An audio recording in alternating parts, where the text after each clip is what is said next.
वो औरत अपना जन्मदिन का केक काटने ही वाली थी कि उसकी छोटी बहन ने अचानक हाथ बढ़ाया और उसे धक्का देने या केक पर झपटने की कोशिश की। वो औरत फुर्ती से बच गई और उसकी बहन का सिर सीधे केक में जा घुसा। मेहमान तुरंत कानाफूसी करने लगे। ये शोर सुनकर औरत की सौतेली माँ दौड़ती हुई आई। उसने औरत पर अपनी बहन को परेशान करने का आरोप लगाया। उस औरत ने अपनी सौतेली माँ पर एक तीखी नज़र डाली।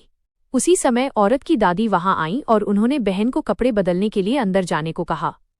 दादी ने 3 साल से उस औरत को नहीं देखा था और वे यह देखकर हैरान रह गईं कि वो दादी कितनी बीमार लग रही थीं।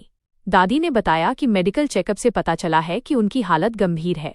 वह औरत एक मेधावी मेडिकल छात्रा थी। उसने दादी को याद दिलाया कि उनके पास जीने के लिए केवल 3 महीने बचे हैं और उसने तुरंत डॉक्टरों से इलाज के बारे में सलाह ली।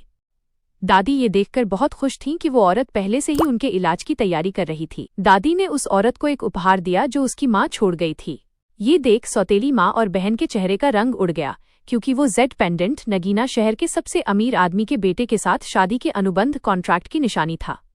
उस रात सौतेली माँ और बहन ने औरत से वो पेंडेंट खरीदने की कोशिश की। जब औरत ने मना कर दिया तो बहन ने उसे छीनने की कोशिश की, लेकिन औरत ने उसके साथ बहुत सख्ती से बर्ताव किया। अगले दिन सौतेली माँ अपनी बेटी को लेकर वहां से चली गई। वो परिवार सबसे अमीर आदमी की पत्नी द्वारा आयोजित एक भव्य दावत बैंक्वेट में पहुंचा।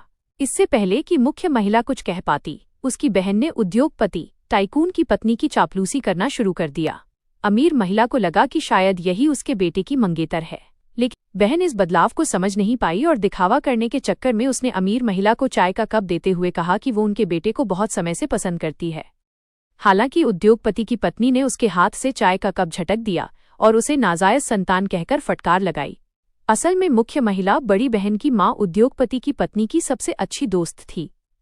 उद्योगपति की पत्नी ने उस औरत को अपने पास बुलाया और सबके सामने घोषणा की कि उसकी बहू केवल यही बनेगी और कोई इसकी जगह नहीं ले सकता। बहन गुस्से से पागल हो गई और कहने लगी कि उनका बेटा ऐसी उबाऊ औरत को कभी पसंद नहीं करेगा। तभी उद्योगपति का बेटा वहां पहुंचा।